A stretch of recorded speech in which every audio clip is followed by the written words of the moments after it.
வரல, ரோஷமும் வராது. சூடு சொரணை ரோஷம் இது எல்லாமே நடைபெற்ற விஜயோட இன்னைக்கு காலையில் அதிகாலையிலே ஒரு பொய்யான செய்தியை நமது முதலமைச்சர் வழக்கம் போல் ஒரு 5 ஆண்டு காலத்துக்கு முன்னே சொன்ன பொய்யையே 2021 சொன்ன அதே பொய்யை இந்த கடந்த 5 ஆண்டு காலமும் செய்து வந்தார்கள். கடந்த 5 ஆண்டு காலம் சொன்ன பொய்யையே இன்னைக்கு காலையில் எல்லோரும் தூங்கி எழுந்திருச்ச உடனே ஒரு செய்தி, பொய்யான செய்தியை முதலமைச்சர் சொல்லியிருக்கிறார். 5000 ரூபாய் தருவோம் என்று சொல்லியிருக்கிறார்.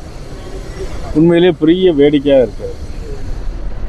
கடந்த 2021 ஆண்டு தேர்தல் அறிக்கையிலே மகளிருக்கு 1000 ரூபாய் தருவோம் என்று சொன்னார்கள். ஆனால் கடந்த பாராளுமன்ற தேர்தல் வரைக்கும் அவருக்கு கொடுக்கவில்லை. 28 மாதங்கள் கொடுக்கவில்லை. 28 மாதங்களுக்கும் அந்த 28,000 ரூபாய் முதலமைச்சர் கொடுப்பாரா என்று சொன்னால் அதுவும் கொடுக்கல. ஆனால் எல்லோருக்கும் கொடுப்போம்னு சொல்லிட்டு ஒரு சிலருக்கு மட்டும்தான் கொடுத்தாங்க. அதுபோல் இன்னொரு விந்தையில் இதுவரையில் எந்த அரசாங்கமும் எந்த முதலமைச்சரும் செய்யாத ஒரு விஷயம், கோடைகால விடுமுறைக்காக 1000 ரூபாய் கொடுப்போம்னு சொன்னார்.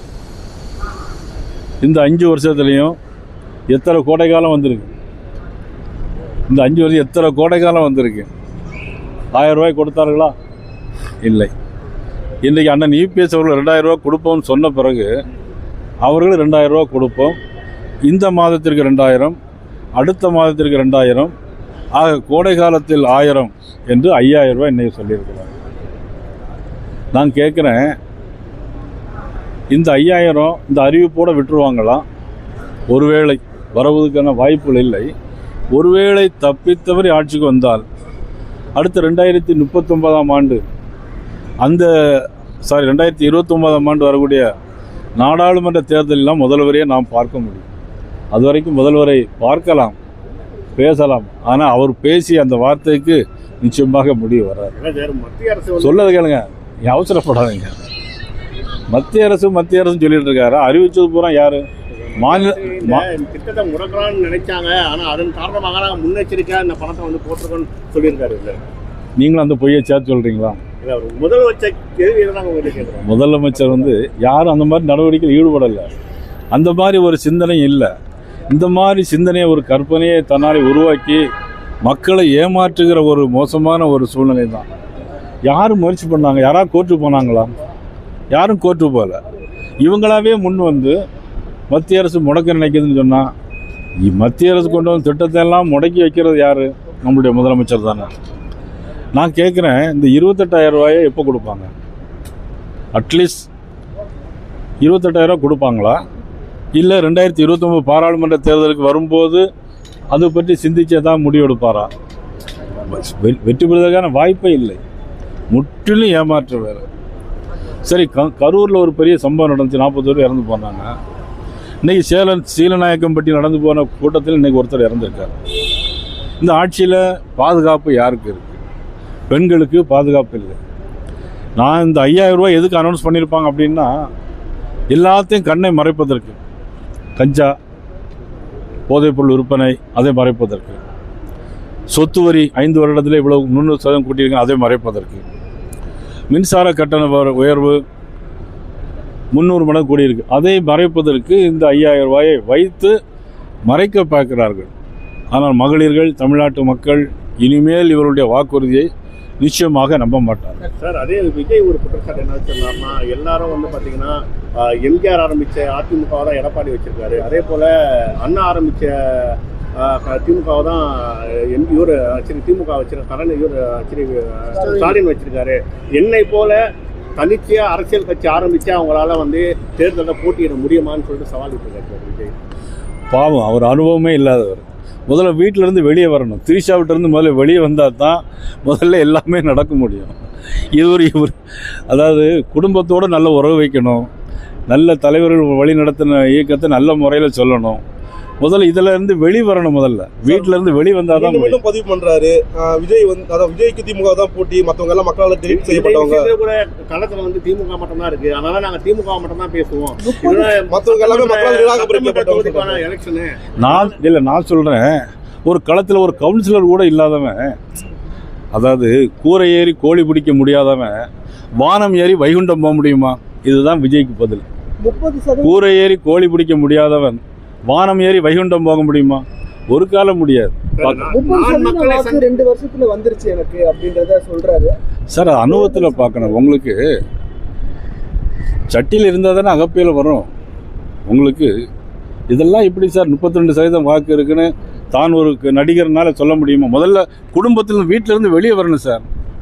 குடும்பத்திலிருந்து குடும்பஸ்லாம் வந்து ஒரு கட்சி நடத்தணும் சார். முதல்ல அவர் என்ன அரித்தமெட்டிக் அவங்க சொல்றாங்கன்னா சார் போட்டி இங்கே பாருங்க, நான் அவரை பற்றிலாம் பேசுகிறேன். ஏன்னா அவர் ஆளே கிடையாது எனக்கு. பெரிய கூட்டமா இருக்கு சார். கூட்டம் இருந்தால் என்ன சார்? ஓட்டு வேண்டாமா சார்? விஜயகாந்த் கூடாத கூட்டமா? ஓட்டு வேண்டாமா சார்? நம்பிக்கையில் நானும் இப்போ அங்கே பாருங்க, நானும் அனுமார் ஆஞ்சநேயர் மாதிரி இந்த மலையை தாண்டுவேன்னு சொல்லலாம். நம்பிக்கை தான். முடியுமா சார்? அது எம்எல்ஏ சீட் கூட வெல்ல மாட்டாரு. ஒரு சீட்டு கூட ஜெயிக்க முடியாது. நாளைக்கு அமித்ஷா அவர்கள் வர்றாங்க. அமித்ஷா வர்ற கூட்டணி கட்சி தலைவர்களை சந்திக்கிறதுக்கு வாய்ப்பு இருக்கு. அந்த மாதிரி திட்டமிடல் இருக்கு இல்ல முழுக்க பாஜக நிகழ்வு? இல்ல அவர் வந்து திருச்சி வந்துட்டு அங்க கொழும்பு புதுச்சேரிக்கு போறாங்க. அதுக்கு பிறகு திருச்சி வந்து போறாங்க. புது திட்டங்கள்லாம் உருவாக்கிட்டு வராரு, நிறைவேற்றிட்டு வராரு முதல்வர். அதை எப்படி பாக்குறீங்க? திடீர்னு வீடியோல வராரு. நீங்க எந்த டிவி? News J. நீங்களே இப்படி சொன்னா எப்படி வந்துட்டு இருக்காரு? என்ன திட்டம் சொல்லுங்க? ஒரு திட்டத்தை பழைய திட்டங்கள் இப்ப வர திட்டங்கள் எல்லாமே சார். பழைய ஓய்வு திட்டத்தை கொடுத்திருக்காரா? தேர்தல் அறிக்கையில சொன்ன பழைய ஓய்வு திட்டத்தை கொடுத்திருக்காரா? இல்லையே. நீங்க சார் 1000 ரூபா அறிவிச்சாங்களா சார் 2021? உங்க கனவை சொல்லுங்க சொல்றாரு. என்ன சார்? உங்க கனவை சொல்லுங்க வேற சொல்றாரு சார். எங்களுடைய கனவு கஞ்சா இல்லாம இருக்கணும். எங்களுடைய கனவு வந்து பெண்களை தொந்தரவு பண்ணாம இருக்கணும். சட்டம் ஒழுங்கு சரியா இருக்கணும். எங்களுடைய கனவு. இதை முதல்வர் நிறைவேற்றுவாரா சார்? முதல்வர் நிறைவேற்றுவாரா? இந்த கனவு தான் எங்களுடைய கனவு. தமிழ்நாட்டு மக்களுடைய கனவு. எங்களுடைய கனவு இல்லை, தமிழக மக்களுக்கான ஒரு கனவு. சார் இது வந்து இன்னைக்கு மட்டும் தானே கொடுத்துருக்காங்க. 5 வருஷமா கோடைக்கால விடுமுறை கொடுத்துருக்காரா சார்? நீங்க சொல்லுங்க. 5 வருஷமா கோடைக்கால விடுமுறை கொடுத்துருக்காரா? கொடுக்கல.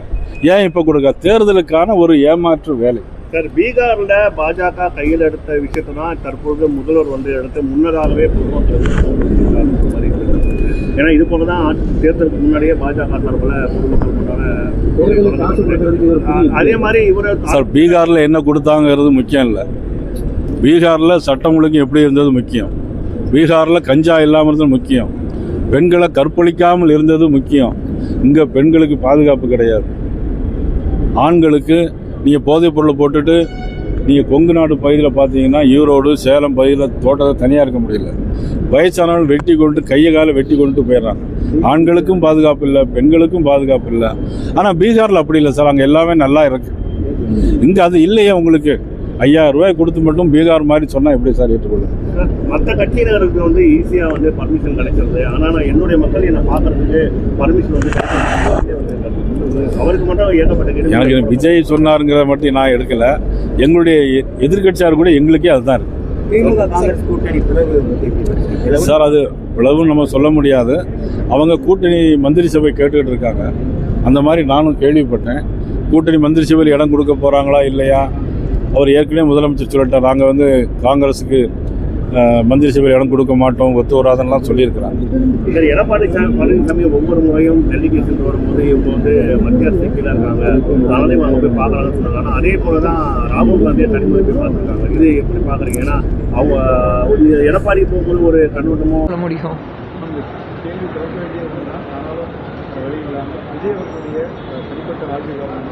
அதான் நீங்களே சொல்லிட்டீங்க, தனிப்பட்ட வாழ்க்கை. அது அரசியல் ஒப்பிட்டு பார்க்கக்கூடாது. தனிப்பட்ட வாழ்க்கையில் யாருக்கும் என்ன வேணாலும் பிரச்சனை இருக்கலாம். 4 செவத்துக்குள்ளே இருக்கிறது பிரச்சனைகள், கணவன் மனைவிக்கு இடையில இருக்கிற பிரச்சனைகள் பற்றி நமக்கு பேசுறதுக்கு எந்த உரிமையும் கிடையாது. அவங்க தனிப்பட்ட முறை. அது 2 மாதத்துக்கு முன்னாடியே அந்த வழக்கு பதியப்பட்டு தான் பண்ணுறாங்க.